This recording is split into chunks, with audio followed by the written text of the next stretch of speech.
As we're finishing up our biomolecules, I just want to take a quick look at how all of the chapters we've been working on fit together in the cell. We're not going to look at all the details, but this will give us at least some ideas. So in chapter 15, we learned about lipids, and those are found in cell membranes, but also other membranes also.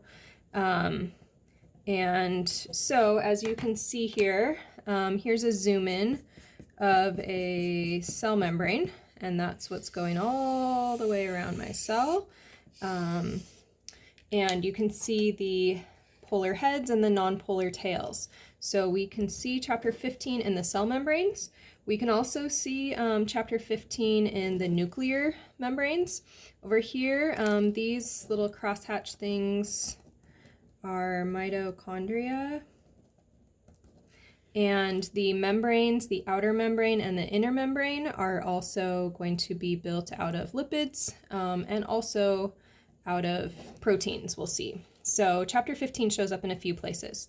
Proteins show up in so many places as well. So over here is a protein being synthesized in translation. So that's chapter 16.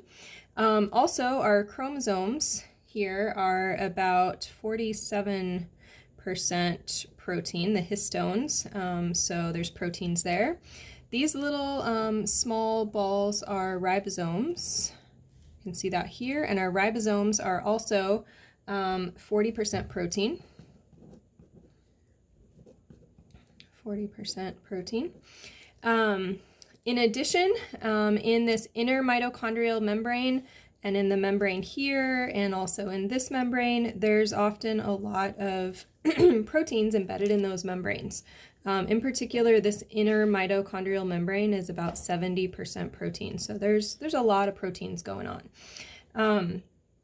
Chapter 17, we learned about nucleic acids, DNA, RNA, protein synthesis.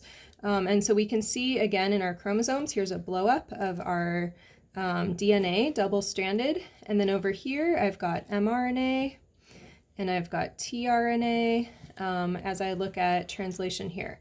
And then of course the ribosomes are also built out of rRNA. So chapter 17, there's 17 in a few places. In chapter 18 then, as we work on metabolism going forward here, we're going to see that we talk about the cytoplasm, so this area throughout the cell here, and then we will also talk about the mitochondria. And so chapter 18 will be happening in the cell and in the mitochondria, and in the yellow here we call this the matrix of the mitochondria.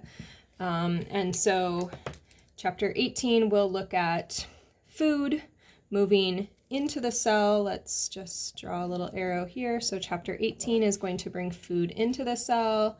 And then we will also be looking at the common metabolic pathway inside of the mitochondria. So that gives you a little map of all the things we've talked about, and I hope it's kind of cool to see things come together.